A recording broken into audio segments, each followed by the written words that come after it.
¿Quién dijo que era fácil ser mujer? Desde pequeñita me hicieron creer que era bonita y si no lo era, entonces ya nadie. Nosotras somos Warmis en Resistencia y esto es Más Turbadas que Nunca. Estaba pecando y la Virgen María me estaba juzgando, que cuando creciera me iba a casar y que cuidara mucho mi virginidad, que en vez de fumar y tomar... Hola, bienvenidos, bienvenidas y bienvenides a un nuevo capítulo de Más Turbadas que Nunca. Nosotras somos las Warmis en Resistencia y en este capítulo de este podcast vamos a hablar de diversidades. Y tenemos dos grandes invitadas que por favor les vamos a pedir que se presenten. Hola a todos, todas, todes. Mi nombre es Natalie Coaretti, tengo 21 años. Soy una mujer paceña, boliviana, pansexual. Estudio psicología. ¿Cómo están, queridos y queridas amigas? Soy Tamara Núñez del Prado, defensora de derechos humanos y bueno, una activista ya un poco algo conocida aquí en Bolivia y en Latinoamérica, y estoy lista para recibir todas las preguntas, cuestionamientos, dudas y las cosas que vamos a hablar sobre diversidades. Gracias por venir, por aceptar nuestra invitación y por, ayudarnos a hablar de estos temas que normalmente no se hablan en nuestras realidades cotidianas. No sé si ustedes quieren empezar con alguna frase o con alguna postura relacionada a diversidades y disidencias, o podríamos empezar también con lo que nosotras teníamos propuesto. Bueno, entonces, lo primero que habíamos planteado es de qué se debería hablar cuando se está hablando de diversidades. ¿Ustedes qué piensan? ¿Qué les viene a la cabeza cuando escuchan la palabra diversidades? Diferencias, ¿no? Abundancia de alguna cosa, puede haber diversidad cultural, diversidad de ecosistemas, diversidades sexuales. Bueno, en este tema, hablando un poco sobre diversidades sexuales, es las diferentes formas que una persona, un ser humano puede compartir sus emociones, un proyecto de vida, sus deseos sexuales, absolutamente todo. Pero, lamentablemente, esta sociedad, históricamente esta sociedad, lo que ha hecho es normativizar ciertas actitudes y ciertos comportamientos, ciertos roles, y discriminar a otros. Y no es porque la sociedad fuese mala y que hay que discriminar solamente a los gays, lesbianas, transexuales, travestis, X y Z, sino era porque la sociedad tenía que construirse en el sistema capitalista, en el sistema industrial, y bueno, en ese momento crean un pacto social, y en ese pacto social hay la reina Victoria impone el matrimonio como una institución del Estado, es una institución económico-social, así se la conoce legalmente la institución del matrimonio, y este matrimonio lo que hace es instituir el heterocentrismo y la heteronormatividad como forma única de la expresión de nuestras sexualidades, relegando a las otras. ¿Por qué? Porque el interés que tenía esta nueva sociedad industrial era poder garantizar que se llenen las fábricas y que la mujer se vuelva en un aparato reproductivo. Por eso que cuando uno recuerda qué te enseñaban de sexo en el colegio, automáticamente te estaban enseñando el aparato reproductivo y no te estaban enseñando lo que es la masturbación o que son las diversidades o las diferentes formas de compartirse. Uh-huh. Nomás para que todas, todos y todes quienes nos están escuchando puedan estar en la misma sintonía de lo que estamos hablando. Tamara, te pediría si nos puedes aclarar o comentar un poquito o extender la idea de lo que quiere decir heterocentrismo y heteronormatividad, por favor. Ya, a ver, bueno, si tú revisas un poquito la historia, hay un filósofo, historiador, psicólogo, político, que escribió un libro en 3 tomos, en realidad 4 porque ya ha salido editado el último, que se llama Historia de la Sexualidad, que es Michel Foucault, es uno de mis autores preferidos, se los recomiendo absolutamente todos sus libros, sobre todo Vigilar y Castigar, que debería ser un libro que todos los universitarios, sin importar qué estén estudiando, qué carrera estén estudiando, deberían leer. Y bueno, en este libro él un poco hace el enfoque y saca el concepto de la heteronormatividad. Para eso hay que hablar de historia. ¿Ya? Y lo voy a hacer muy, muy, muy rápido porque realmente esto puede tardar hasta 3 o 4 horas el explicar la historia de la sexualidad.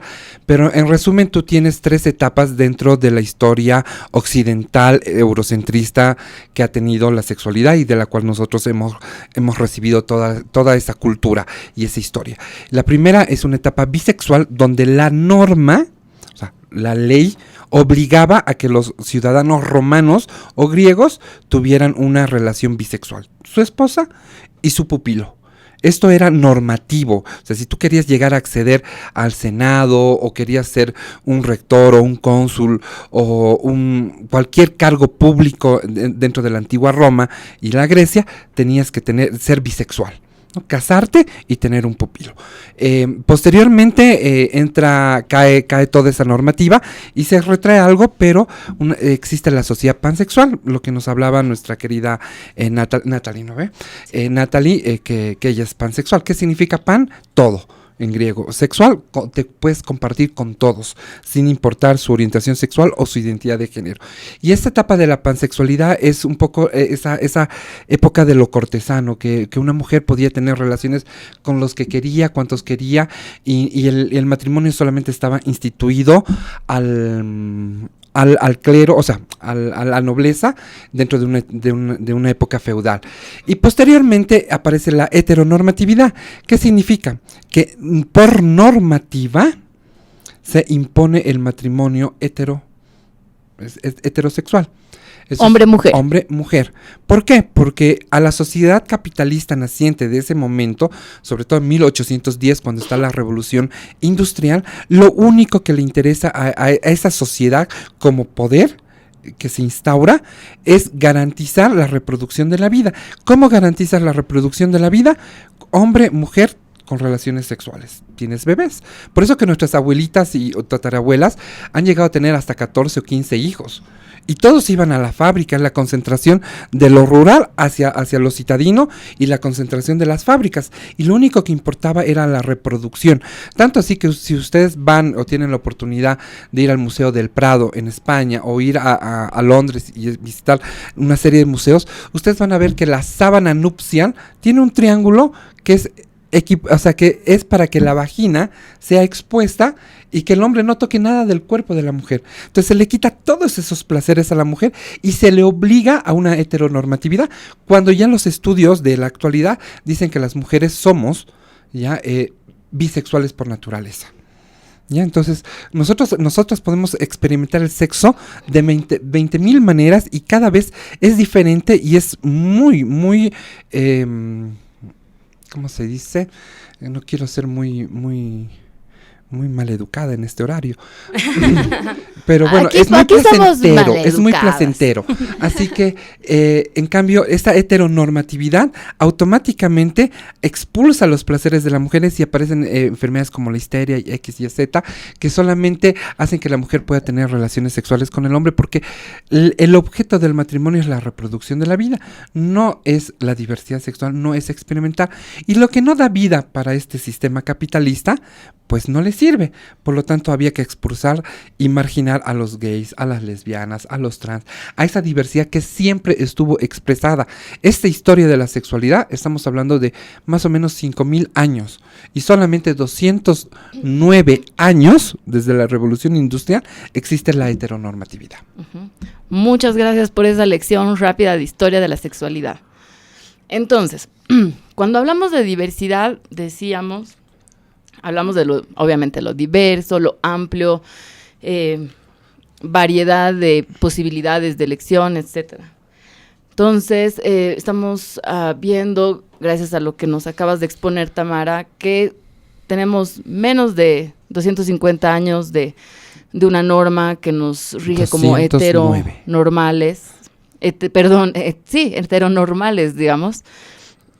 Cuando en realidad la historia es mucho más amplia. Y si vamos más atrás y si vemos la historia del mundo, de la Tierra, en la naturaleza podemos encontrar en realidad esta diversidad, ¿no? 2,500 especies son homosexuales. Exacto. Y más o menos 14 especies son transexuales, cambian de sexo. Cuando entonces en la naturaleza misma nos está mostrando que la norma es la diversidad en realidad, ¿no? Entonces, ¿cómo esta sociedad se ha ido rigiendo por esta heteronorma y creyendo que esto es lo único válido,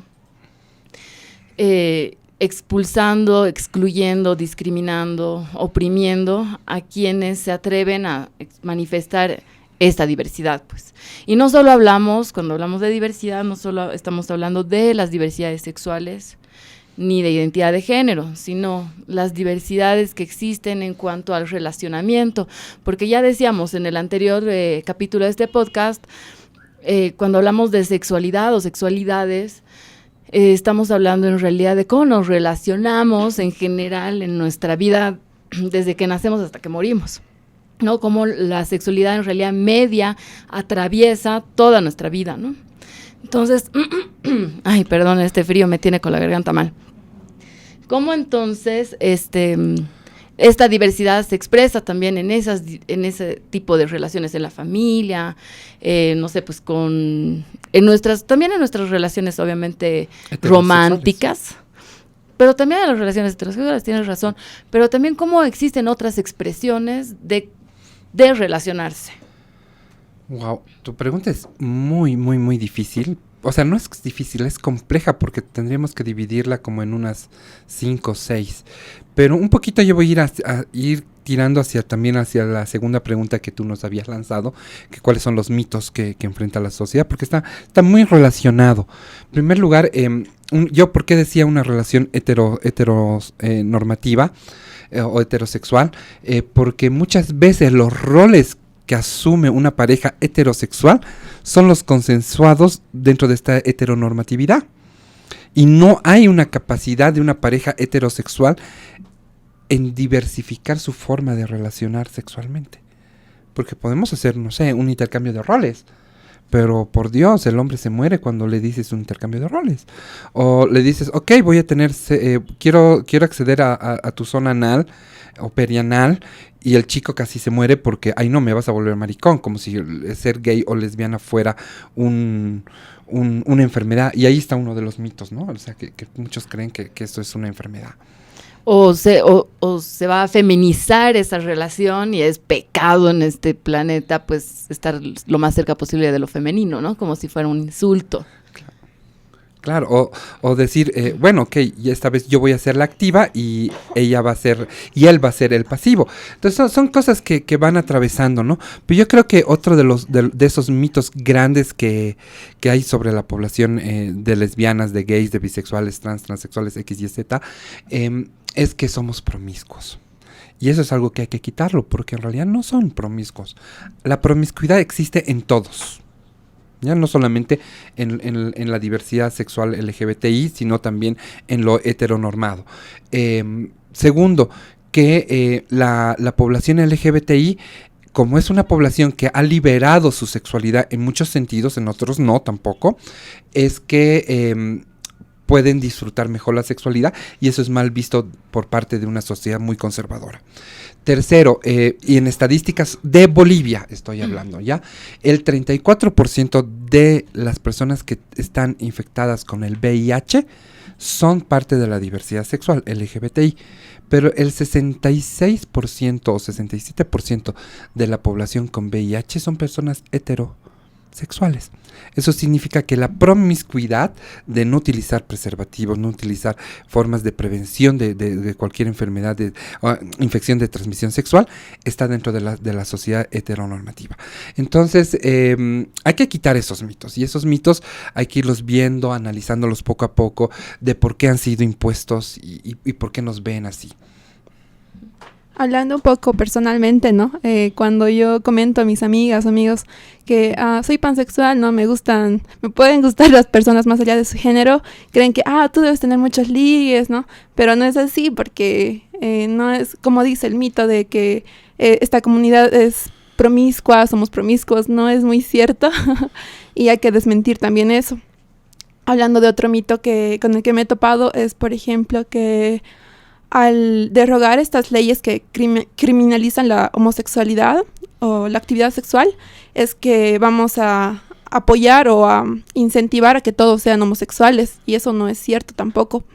Es cuando tú quitas estas leyes que criminalizan, estás dando derechos a las personas, y es como debería ser, ¿no? Otro mito que puedo decir es sobre este hashtag de lo que se han aferrado muchas empresas, de el Love is Love. Es algo que no representa a toda la comunidad. Lo digo por el hecho de que se da como que visibilidad solo a la comunidad de las lesbianas y de los gays, por el hecho de amar, o sea, que tienes que respetarlos porque aman, y no es así, no se reduce eso, se tiene que tomar en cuenta que somos personas, que tenemos los mismos derechos, obligaciones, y aparte que no visibiliza a las personas transexuales, de transgénero. No es una frase que debería ser de toda la comunidad, ¿no? Bueno, precisamente creo que has tocado un tema importante, el tema normativo y legal, digamos. Bolivia es vista en el mundo, para quienes no saben, Bolivia tiene una constitución política del Estado de bastante avanzada, digamos, ¿no? Porque en uno de sus artículos está constitucionalizado precisamente el tema de los derechos sexuales y los derechos reproductivos. Por ejemplo, pocas constituciones políticas del Estado en el mundo tienen esto. Pero una cosa es lo que dice el papel y otra cosa es lo que pasa en la cotidianidad. Y otra cosa es cómo vemos nuestra coyuntura. A ver, yo he tenido la suerte, y sigo teniendo la suerte, de que dicen que todo el mundo no es, en su tierra no es profeta, pero fuera sí. Y creo que ese es mi caso, porque por lo menos yo voy una vez al mes a algún país de Sudamérica o Latinoamérica a dar talleres, a dar capacitaciones. ¡Qué envidia! A sensibilizar a diputados, senadores o decisores que van a aprobar alguna ley sobre las diversidades. O sea, paro viajando muchísimo. Y pues me conozco la realidad de Latinoamérica, pero desde Argentina, Perú, Chile, Ecuador, hasta Centroamérica, ¿ya? Y Honduras, Guatemala, que son las peores realidades para mí, la hondureña, la guatemalteca, la centroamericana en general, ¿no? De repente podríamos tener un piquito ahí como San José, o sea, Costa Rica, pero más allá, Panamá es pésimo el tema, y Bolivia está muy bien, te aviso que está excelente, o sea, Naciones Unidas y la CIDH ponen a Bolivia en 4º lugar en todas las políticas LGBTs, y esto va en la vivencia y en la problemática que tiene la población LGBTI. En Perú, Ecuador, están pidiendo vivir y existir. Aquí estamos pidiendo ya otras cosas.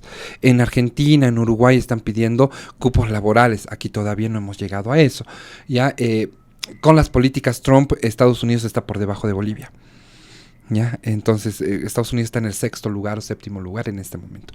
Entonces es cierto, hay muchas cosas que faltan en Bolivia y no lo voy a dejar de pelear y no lo voy a dejar de decir, pero también estamos bien. A ver, tenemos la 5ª constitución del mundo que reconoce a las personas LGBTI. Solamente 5 constituciones del mundo lo hacen. Tenemos más o menos 18 normas que están prohibiendo la discriminación por orientación sexual o identidad de género.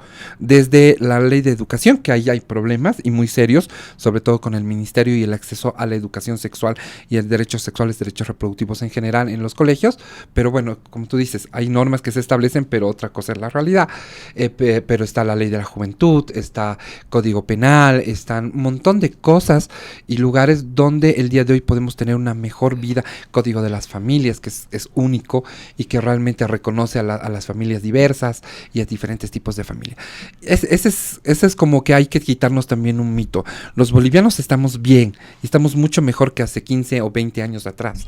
Y tenemos que darnos nuestro lugar y tenemos que decir, que aquí nos están escuchando no solamente Bolivia, nos está escuchando casi toda Latinoamérica con este podcast. Entonces, estamos bien y estamos mucho mejor que otros países donde, por decirte, en Argentina hasta ahorita son casi 380 chicas trans que han muerto en el último año. En cambio, en Bolivia tenemos 3 en los últimos 5 años. Entonces, la diferencia es abismal. Y también hay que tener coherencia un poquito en ese tema de decir, hay un orgullo nacional nacional que también hay que cuidar. Ay, es cierto, ¿no? Pero eso no quita de las violencias a las que están expuestas las personas, Para nada. no solo que viven desde su diversidad sexual, sino también las mujeres, porque vivimos en un sistema profundamente machista, patriarcal y violento, ¿no? Contra las mujeres y las mujeres diversas también, que no entramos no solo en la heteronorma, sino en lo establecido del ser mujer, ¿no? Como aquellas que no queremos ser madres somos violentadas, aquellas que expresamos nuestras sexualidades y nuestros placeres somos violentadas, como las personas también de diversidades. El año pasado he tenido el gran desafío de hacer una investigación sobre violencia, precisamente que viven diversidades, y cómo es esta familia nuclear natural, entre comillas, que tanto defienden, ¿no?, nuestros amigues conservadores. Es el primer lugar donde se violenta, se discrimina, casos terribles, pero, ¿no? Si Entonces, tú te das cuenta, todo lo que me mencionas no parte desde la legislación boliviana. No, claro, Parte por eso, desde ¿cómo vivimos? De los roles impuestos por esa Exacto. heteronormatividad y ese patriarcado sobre los cuerpos de mujeres y de hombres, porque los hombres también en mucho sentido están castrados por ese patriarcado y por esa violencia. O sea, yo conozco un montón de chicos gays que uno le dice al otro, te presenta a mi mujer. Entonces, tienes dos signos vitales para la discriminación, ¿no? O sea, ¿dónde comienza la discriminación? Cuando tú feminizas o cuando tú infantilizas. Siempre vas a escuchar la señora jailona, cheta, preta, diferentes formas de decir que vienen de la alta sociedad. Decir, ay papito, ay mamita, yo te voy a ayudar. Claro, tengo que feminizar. O de repente escuchar a políticos, decir, a ver, hijita, ven. Entonces, no, claro, hijita es algo menor, algo chiquito, algo que tú tienes que educar. Entre los propios tanto, hombres, tú estás ¿no? aquí arriba. Para joderse se dice, no, a ver, hija, yo te voy a enseñar. Claro. O en una relación lesbiana te dice, a ver, yo soy la macha de la relación, así que... Y lo escuchas. Y eso es ¿por qué? Porque la misma población LGBT, y es otro mito, vive y viene de una familia heteronormada, donde hay el papá, donde la mamá. Por lo tanto, uno cuando tiene una relación LGBTI, alguien tiene que ser el papá y alguien tiene que ser la mamá. Acá, cuando hay el pasivo y la activa o el pasivo, entonces yo tengo que replicar, yo soy el activo, tú eres el pasivo. No, ella es la activa y yo soy la pasiva. Entonces, vamos replicando esa violencia patriarcal dentro de los roles de lo que tiene que ser un hombre y de lo que tiene que ser una mujer.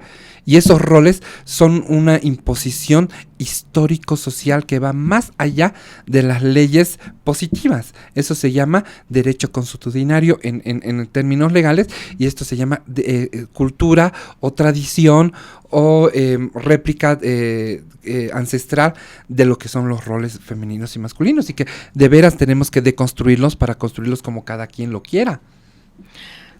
Hace no mucho escuché de que esto de la norma se mete en todo, ¿no? Es como que igual hoy se ha repetido mucho, la heteronormatividad, las normas que seguimos, y también se puede meter en el tema de las violencias, ¿no? El hecho de que en una pareja de la población LGBT exista violencia se puede tomar como una pelea entre amigas o una pelea entre amigos o una riña más que tienen ahí sin que se visibilice la verdadera violencia que puede existir dentro de una relación.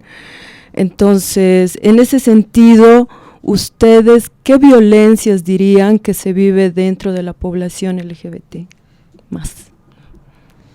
Por ejemplo, esa estigmatización, ¿no?, de los bisexuales. Pongo el ejemplo que te dicen, tú eres bisexual o es que estás confundida, ¿no? O te gustan más las mujeres o te gustan más los varones. Dime qué porcentaje es más. O que te dicen, bisexual, entonces le debes entrar a todo. Te violentan, te hacen sentir como que no tienes nada decidido y bueno, te vas a todo. Yo pienso que eso es un tipo de violencia. También esto de la heteronorma, ¿no?, que que te preguntan, hola, ¿tienes novio? No, dude, tengo novia. Y son cosas que tal vez no se dan cuenta que es una forma de agredir a la otra persona, pero en realidad sí lo es. Ay, y cómo entre los hombres les encanta que les digas que tienes novia, ¿no? Empiezan a fantasear. Como ellos el tercero entre las dos. ¿Se pueden besar? Ay, a ver, no. Porfa. Puta, qué ¿Puedo participar del pinches beso? cargosos. Amigo, ¿vos cuándo te hemos incluido? A ver, chao, ¿no? No, y es verdad, el otro día estábamos en un boliche y tenemos una compa que ella tiene su novia, ella es bisexual, y estaban con su novia, chochas de la vida, y había un grupo de cojudos que las andaba rondando y todo el tiempo las andaba molestando. Y ya les habían dicho que no querían bailar con ellos, que no sé qué. Y claro, y ellos se quedaban muy cerca de ellas. Finalmente, mi compa se acercó y me dijo, hermana, te aviso que en 30 segundos joden una más y voy a brincar. Entonces, realmente tenemos que responder a ese tipo de cosas todo el tiempo. Pero esa es una violencia ¡qué grave! De la sociedad a la población LGBTI. Pero tu pregunta está un poco más enfocada de la violencia de la de la violencia intra de la población LGBTI. Y esta es peor aún, porque es más invisibilizada. O sea, por decirte, los gays odian a las trans, ¿no? Porque la sociedad de afuera creen que ser gay o ser trans es lo mismo. Entonces hay una, ¿no? Las lesbianas pueden tener cierta violencia contra las mujeres trans, y yo lo he vivido porque yo soy mujer trans y además soy lesbiana. A mí no me gustan los hombres, no he tenido una relación con hombres, prometo que he tratado, pero no he podido. No siempre. O sea, he querido experimentar, pero no, la verdad que no me ha gustado. Entonces, definitivamente, a mí solamente me gustan las mujeres. Entonces, ahí también hay una violencia entre las propias trans. Yo me acuerdo que una trans en Santa Cruz me ha dicho, me presentaron algunas y yo, en primer lugar que no me sentía identificada con mis propias compañeras, ¿no? Y bueno, estábamos en la discoteca y de repente una de ellas, ¿cuál de estos chicos te gusta más? ¿A cuál le vamos a brincar? Creo que ese te está chequeando a ti. Y yo, ay no, está feo. Y yo doy como 3 o 4 respuestas, ay no, está feo. Y me dice, ¿te gustan los chicos? Y yo, no, es que yo soy lesbiana, me gustan las chicas. Ay, hermana, ¿por qué has hecho tanto cambio? Pues te hubieras quedado ahí total con tu cosita allá abajo, hubieras hecho feliz a todas las chicas. Y yo era, o sea, la falta de conocimiento y de violencia dentro de la población LGBT es grave. O cuando 2 chicos gays se pelean, hay violencia intrafamiliar, hay violencia de género entre 2 chicos, llegan a la policía y a los 2 los arrestan por 8 horas, por riñas y peleas, porque eso es lo que dice el Código Penal. Pero nadie se atreve, solamente hay un caso en Bolivia donde se ha llevado en la ciudad de Beni, donde se ha llevado violencia entre 2 hombres por intrafamiliar y ha llegado a buen término más bien, ¿no? O entre 2 chicas. O entre 2 mujeres. ¿Quién hace de varón y quién hace de mujer? Es lo primero que le pregunta a la policía. Pero más bien que la 348 prevé estos casos, porque está prohibido discriminar por orientación sexual o identidad de género en los casos de violencia en contra de la mujer. Por lo tanto, y ya hay un caso muy, muy fuerte en Bolivia, donde Julieta Paredes, que es una violenta absoluta y total, yo he entrevistado a 4 parejas de ella. Que se dice feminista, que se dice feminista y que se dice antipatriarcal, pero es cuando se toma 2 tragos es la que más asume una la violencia. Un macho más. Ahorita hay un proceso judicial en contra de ella por violencia entre una pareja lesbiana, y hay un caso de feminicidio de una pareja lésbica, que no se sabe si es culpable o no, pero está dentro de los procesos judiciales. Por eso te digo un poco que en ese sentido las lesbianas están un poco más protegidas que los gays o que las personas trans. No, hay que llegue una persona trans por violencia, la van a meter con los chicos en vez con las chicas. Bueno, ahora se nos suma una compañera que le pediríamos que se presente para continuar hablando de este tema con el que hemos empezado. Bueno, mi nombre es Gabriela Blas, soy del colectivo Uñaiguara, DSG. Somos una organización feminista de las diversidades sexuales y de género, y tenemos un énfasis, y también porque somos una organización más atractiva hacia las mujeres diversas, hacia las mujeres lesbianas, bisexuales y población trans. Y principalmente estamos en las ciudades de La Paz y El Alto.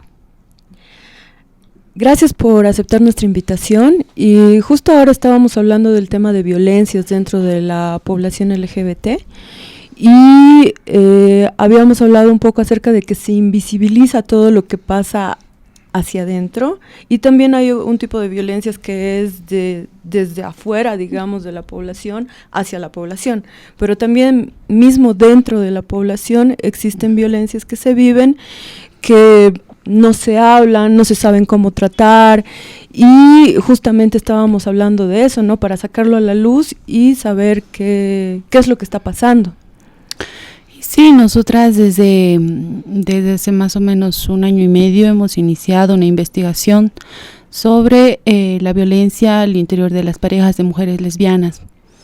Hemos hecho una encuesta base que nos ha servido para conocer un poco la realidad de las mujeres lesbianas aquí en La Paz y El Alto, y pues hemos llegado a la conclusión de que el índice de violencia en parejas lésbicas es incluso un poco más alto que la violencia de género, que es la violencia en parejas heterosexuales. 8 de cada 10 mujeres han vivido situaciones de violencia de todos los tipos en sus relaciones con otra mujer, ¿no? Y esto se refuerza también porque hay el mito de que las relaciones de mujeres lesbianas todo es lindo y que todo es color de rosa y que es hermoso y que entre 2 mujeres no hay alguien que violente. Pero la realidad no es esa, ¿no? La realidad es que 8 de cada 10 mujeres han sido violentadas en sus relaciones, y que ellas no lo cuentan, ni lo reconocen siquiera. Hemos tenido que hacer todo un trabajo con ellas para que visibilicen la violencia que vivían en sus relaciones. Para ellas era parte del cuidado que sus parejas las aíslen socialmente, por ejemplo. Que no las dejen visitar a su familia, que no las dejen tener amigas ni amigos. Y son situaciones que desde esos pequeños hechos van escalando y escalando y escalando, y que llegan a los golpes, llegan al abuso sexual, que también hemos podido visibilizar que hay bastante, y que este problema no se está tratando desde ninguna organización hasta el momento. Nosotras primero hemos hecho un análisis para saber qué es lo que podemos hacer. Eso, o sea, lo que nos cuenta Gabriela es tan cierto, y también se puede supraponer la violencia entre los gays, que es también mucho más fuerte y mucho más violenta. A veces vamos hacia las violencias psicológicas o violencias no físicas por parte de las parejas lesbianas, y más hacia la violencia física por parte de las parejas gay. Pero lo que hablábamos hace un rato, para que Gaby pueda estar un poco en contexto, es justamente la réplica que tú tienes de tu herencia heteronormativa, porque todas las chicas lesbianas, todas las chicas, los chicos gays, todas las chicas transexuales o los chicos transexuales han sido educados por papá y mamá, por esa visión heteronormativa. Entonces, si tú ves que a tu mamá le prohíben ir a visitar a sus padres, si tú ves que a tu mamá el papá le dice, tú no, yo voy a ver con quién hablas y con quién no, con quién es tu amistad y quién no, o yo voy a revisar tu celular, entonces automáticamente tú crees que esos referentes de patriarcales y de violencia patriarcal que tienes en una relación heteronormativa son normales, y lo normativizas. O sea, tanto así que Gabriela y Shade han tenido que ir un poco más allá y tocarles el cerebro para que ellas se den cuenta que estaban viviendo en violencia. ¿Y eso es por qué? Porque estamos naturalizando esa violencia heteronormativa y patriarcal, y las llevamos a nuestras relaciones LGBTI.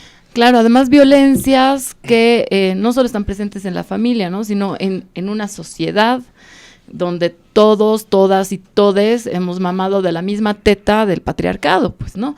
Donde la violencia es en realidad casi normalizada, crímenes de odio hacia las mujeres, hacia la población LGBTIQ+, de forma casi naturalizada y con pocos resultados, digamos, a nivel judicial, ¿no? Por eso también desde las organizaciones feministas, desde las organizaciones de las diversidades, exigimos también, ¿no? Que haya ahí una celeridad de procesos, transparencia, etcétera, etcétera, etcétera.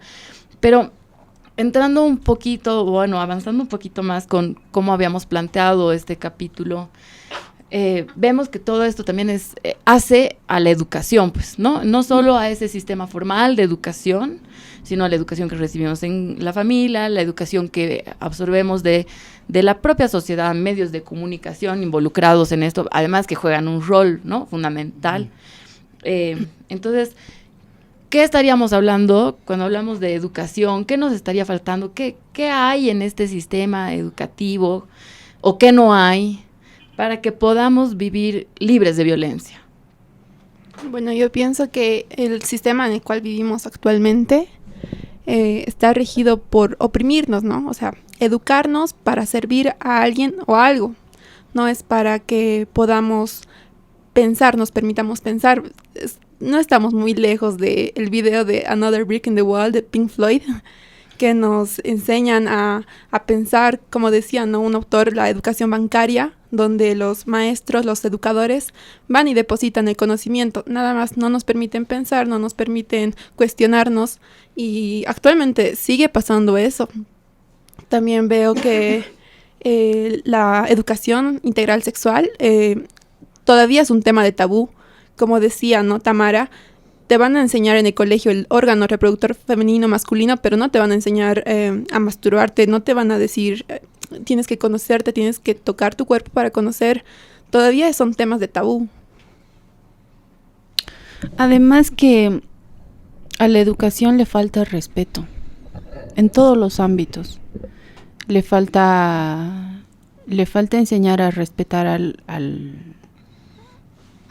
la población en general, ¿no? O sea, hemos crecido viendo y viviendo tantas vulneraciones que se han normalizado, y desde la educación es posible seguir eliminarlas o seguirlas reforzando. Y hasta ahora se las ha seguido reforzando, se las está recreando, y eso ya debería dejarse de lado. O sea, no podemos vivir con una educación que no respete que somos seres sexuales desde que nacemos hasta que nos morimos, y que descuida totalmente esa parte fundamental de nuestras vidas. Entonces, es urgente, necesario, altamente importante que se incluya la educación sexual integral para todo el sistema educativo, y que se empiece desde ahí para dar pequeños cambios hacia la sociedad, para construir una sociedad más respetuosa y también más feliz. A ver, creo que falta educación de derechos sexuales y de derechos reproductivos. Creo que eso es integral. Van 14 años que se promulgó la ley, y el presidente de esa época, que era justamente el candidato de Carlos Mesa, no la promulgó y la vetó. Y eso hay que recordarlo. Hay que recordarlo porque tenemos ahí un paréntesis, compañeras militantes, feministas y de las diversidades ahí apoyando esa candidatura. Ojito. Ojo, porque la iglesia hizo una presión y logró cerrar esa ley. Yo he hecho una pequeña encuesta, pero muy pequeña. Han sido 60 personas encuestadas, ¿ya? Y les preguntaba lo siguiente: ¿dónde aprendieron a tener sexo? ¿Quién les enseñó a tener sexo? Ya, mi rango de edad eran el promedio 35 años, pero habían 5 adolescentes a los cuales les he preguntado lo mismo. Todos, el 100%, terminaron diciéndome que fue la pornografía. Entonces, hombres y mujeres, sobre todo hombres, aprenden que de la pornografía a tener relaciones sexuales, y no en el colegio, no con los papás, que deberían ser los primeros en hablar esta temática más que el colegio, porque es una responsabilidad muy, muy de la familia. Y terminan aprendiendo de un video donde se somete a la mujer, donde la mujer es un objeto, donde esa relación sexual no está basada en el sentimiento y en el consentimiento, que es la base para que haya una filia, ¿ya? Si tú tienes sentimiento y consentimiento, todo es válido en la cama. Pero si tú ves una relación pornográfica, no hay sentimiento y no hay consentimiento. Muchas veces ves imágenes donde una chica es feliz teniendo 5 penetraciones de 5 tipos. Y bueno, después nos quejamos de que eso se reproduce en las violaciones de manadas que hemos tenido en Bolivia. Entonces, básicamente, yo resumo a que tanto los derechos sexuales como los derechos reproductivos debería ser una prioridad del Estado en este momento para evitar la violencia de género que estamos viviendo y la ola tan alta de la violencia en contra de las mujeres, los feminicidios, las violaciones en manadas y otras barbaridades que estamos viviendo en Bolivia, y que no nos tenemos que sentir tampoco mal.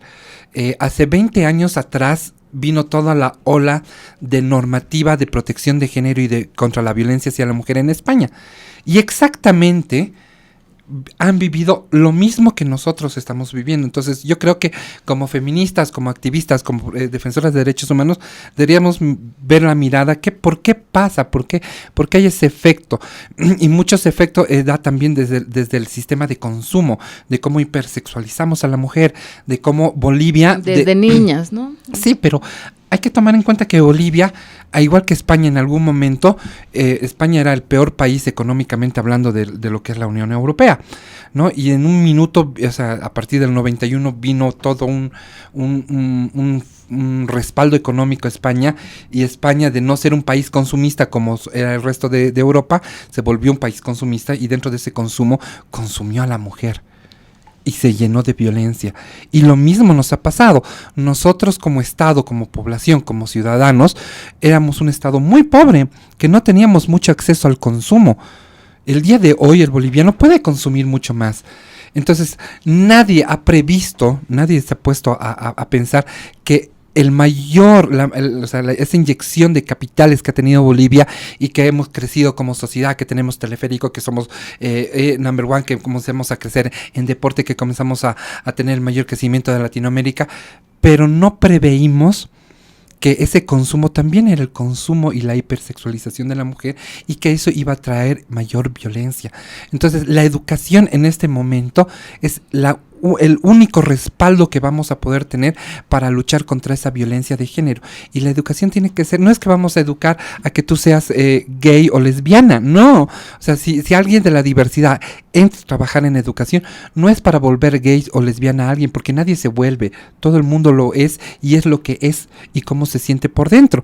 Pero sí es necesario lo que hablaba Gabriela, lo que hablaba Nati, el tema de que el respeto al otro, el respeto a que existen diferentes a ti, y que cómo se tiene que llevar una sexualidad sana, reproductiva o no reproductiva, cómo se tiene que llevar esas experiencias sexuales, y no solamente hablar de una relación para la reproducción. Como además yo creo que has tocado un punto importante.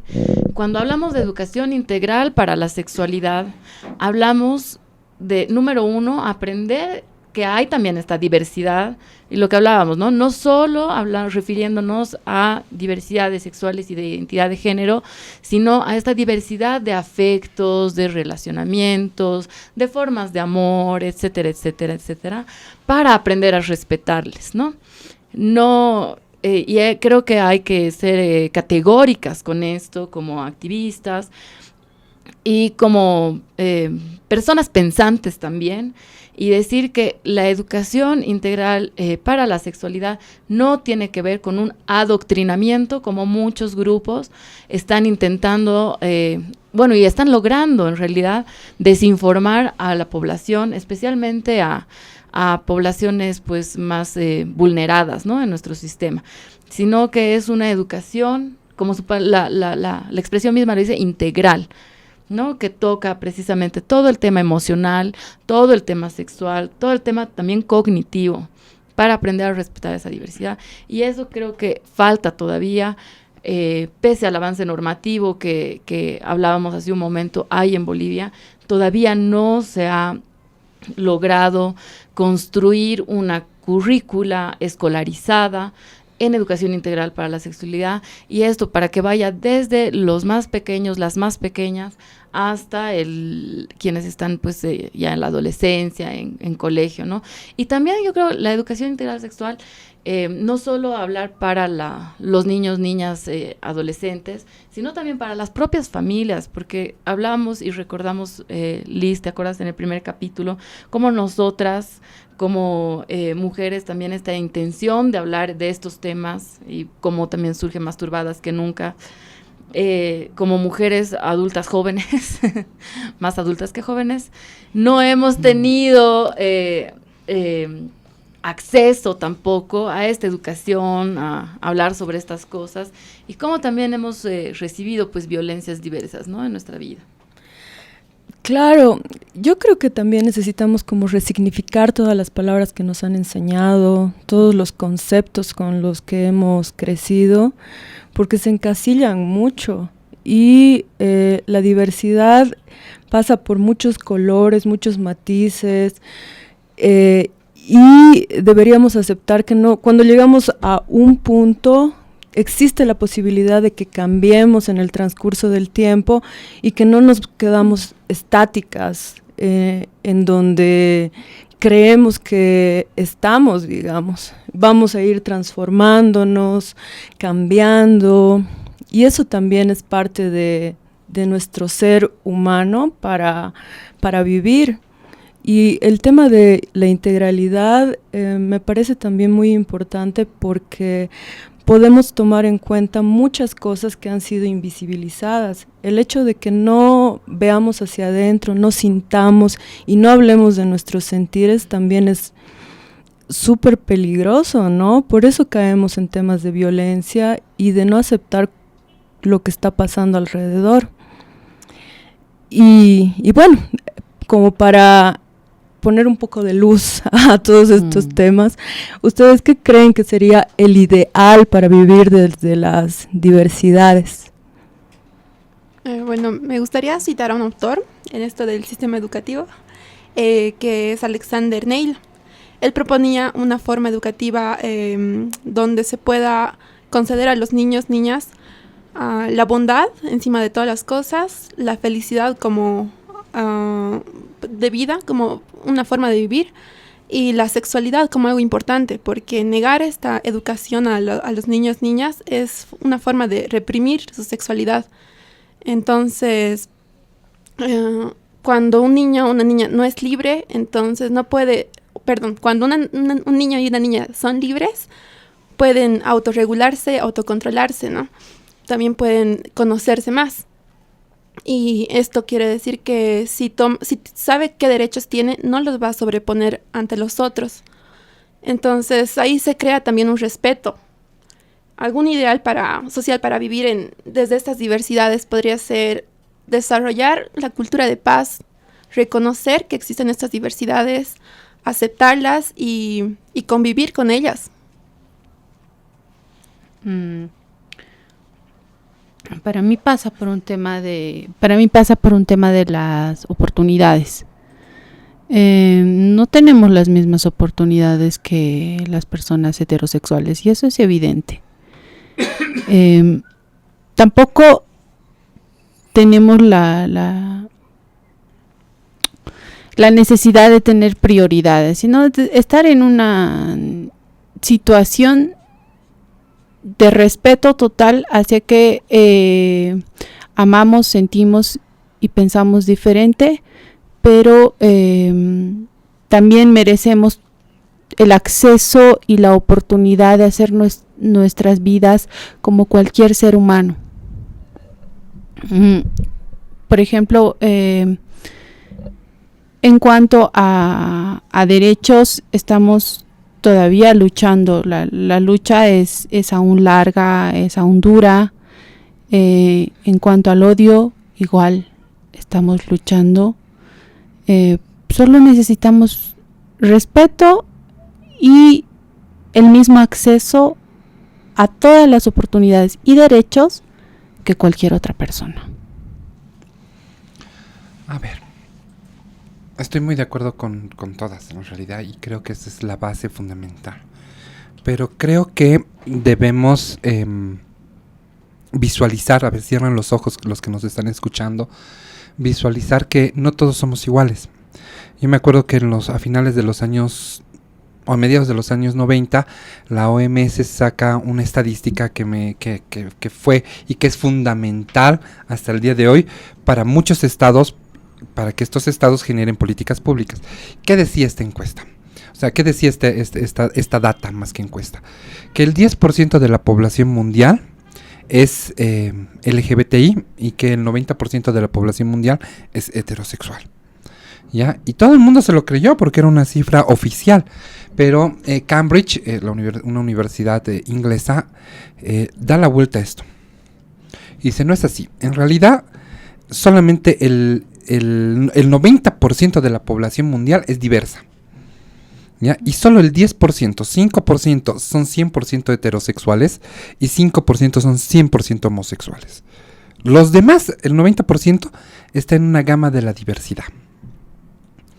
¿Ya? Esta es una realidad, es un estudio, ya que es ampliamente sustentado por la universidad y por todos los estudios que han hecho ellos. ¿Ya? Y esto nos da a entender que en la vida real del globo terráqueo, las políticas públicas están hechas al revés. Están hechas para el 5% de heterosexuales y discriminan al 90% de la diversidad sexual. Porque basta que un chico diga, ay, qué guapo que está el Capitán América, o miren el trasero de Capitán América, y ya lo están discriminando, le están diciendo gay, le están diciendo amanerado, a ver, ¿por qué te fijas en el trasero de un chico? Como si eso lo va a volver gay, ¿no ve? O pasa también con las chicas, con nosotras, y si como que salimos en las fotos con una sola amiga, oye, ¿qué tienes con tu amiga? ¿Está pasando algo? Y automáticamente ya la sociedad te juzga. Por eso digo, vigilar y castigar, tienen que leerlo de Foucault. Y en este sentido, ahí empalmo con lo que decía Gabriela, es que no tenemos la igualdad de oportunidades porque esta sociedad no está hecha para que tengamos igualdad de oportunidades como diversidades sexuales. Yo sé que todo el mundo dice, ay no, pero es que estamos viviendo una época gay friendly, ¿no? O sea, como que somos amigos de lo gay, amigos de los lesbianas. Pero eso no es porque somos buenitos o porque nos quieren mucho las empresas. Es una nueva, acuérdense que hablábamos del paradigma de que la población necesitaba solamente reproducir vida para llenar las fábricas. Ese paradigma del sistema capitalista ha cambiado. Y el paradigma ahora es cómo yo puedo explotar más a una persona. Si yo tengo a un heterosexual que está casada, que tiene horario de lactancia, que le tengo que pagar asistencia, su año de subsidio, y que le tengo que dar permisos porque la guagua sale, y porque le tengo que dar permiso por esto y por el otro. Me es más económico como empresaria o como empresario contratar a una chica lesbiana a la cual no va a tener hijos, por lo tanto va a tener todo el tiempo para mí. La puedo explotar horas extras porque me va a rendir más. No va a tener la excusa de que son las 6:30 y que tiene que correr a recoger a sus hijos al kinder, a la guardería o al colegio. No va a dar teta. No tiene horario de lactancia. Entonces me conviene contratar a una chica lesbiana que una madre de 5 hijos soltera. Entonces, pues ahí aparece lo gay friendly, ¿no ve? O decir, ok, el estereotipo de gay norteamericano que es millonario. Bueno, no tendrán mucha plata, pero tienen mucho más plata que el promedio de la gente, porque ¿cuánto cuesta tener un niño desde que nace hasta que está en la universidad? Según un reportaje del New York Times, $2 millones. Entonces un gay, esos $2 millones lo invierte en sí mismo. Listo, anticonceptivo número 1. Por lo tanto, el gay, el estereotipo de gay es que viaja, consume, para en fiestas, es un esnovista, es un viajero del mundo y gasta mucha plata. Entonces yo pongo mi cafetería o mi restaurante gay friendly. ¿Por qué? Porque el gay va a venir a dar más plata que el heterosexual, que tiene que pagar $2 millones por cada hijo. Entonces, yo creo que tenemos que basar que en una educación nos tiene que garantizar, y un Estado con sus políticas públicas tiene que garantizar que tengamos las mismas oportunidades que otro. La realidad trans es la más jodida de todas. No la hemos visto en este capítulo. Sería bueno que en algún momento podamos hacer un podcast solamente de esas realidades. Anotado. Anotado está. Porque, a ver, es botada de la casa a los 14, se queda sin colegio, se queda sin estudios, se queda sin familia, se queda en una soledad absoluta, y para colmo la única forma de subsistir es el trabajo sexual, y después las miramos como putas, o le queremos dar un trabajo, pero ella no sabe nada porque nunca ha estudiado nada. Entonces, lo que necesitamos es igualdad de oportunidades en un sistema equitativo en las políticas públicas para romper estos estereotipos. Muchas gracias por esos comentarios y ese baño de realidad. Creo que quedan muchos temas de los que inicialmente queríamos hablar. Por fuera vamos a ver la posibilidad, obviamente, de poder seguir haciendo este tipo de espacios. Son bienvenidas siempre. Y bueno, solo como para cerrar un poco de todo lo que se ha dicho, pues la tenemos complicada desde las diversidades, desde cualquiera que ellas fueran, ¿no? De sexualidad, de relacionamiento, etcétera, etcétera, etcétera. En un mundo donde el patriarcado ha hecho alianza mortal con el capitalismo y además con un mundo colonial, ¿no? Que ahora no lo hemos tocado tan profundamente, pero que también las diversidades se expresan en un mundo que está normado por la blanquitud, ¿no? Y como también es difícil la diversidad fuera de esa blanquitud, pues. Pero entonces, bueno, decíamos que este mundo tan feroz que consume cuerpos, que consume vidas, principalmente de las mujeres, de las más empobrecidas además, pero también de aquellas personas que deciden vivir desde las disidencias y desde las diversidades. Bueno, gracias por participar de este podcast. Yo me quedo con el mensaje de que es muy importante que profundicemos en los cuestionamientos de las normas. Todas las personas necesitamos cuestionarnos hacia adentro, pensar en los privilegios que tenemos y empezar a renunciar a ellos, ¿no? Para que todas las personas podamos vivir mejor y entendamos mejor todas las diversidades que existen. Ojalá podamos realmente construir un mundo donde podamos vivir mejor, ser libres finalmente, ser felices, sin miedo, ¿no? Muchísimas gracias por haber sido parte de este podcast. Realmente podríamos quedarnos horas de horas hablando. Y bueno, muchas gracias a quienes nos están escuchando. Y por favor, si les ha gustado este capítulo o el anterior también, compartan. Más turbadas que nunca, Warmis en Resistencia. Búsquenos en nuestras redes. Estamos en Facebook, estamos en Twitter, estamos en Instagram. Gracias a todas, todes y todos. Bueno, gracias a ustedes, a las Warmis por esta iniciativa, por este espacio. Y porque están hablando de cosas urgentes. Igualmente agradecer a las personas que están a cargo de esto, ¿no? Y un mensaje que me gustaría dejar a todas las personas que nos están escuchando es que luchen por el derecho de ser diferentes y resistan en esa diferencia. Bueno, un placer compartir con ustedes, chicas Warmis, y a todos los que nos están escuchando. Si quieren más, búsquenlas en las redes sociales a las Warmis, o también me pueden buscar como Tamara Núñez del Prado en cualquiera de las redes sociales. Estoy siempre lista para responder cualquier pregunta. Un beso grande y hasta la próxima.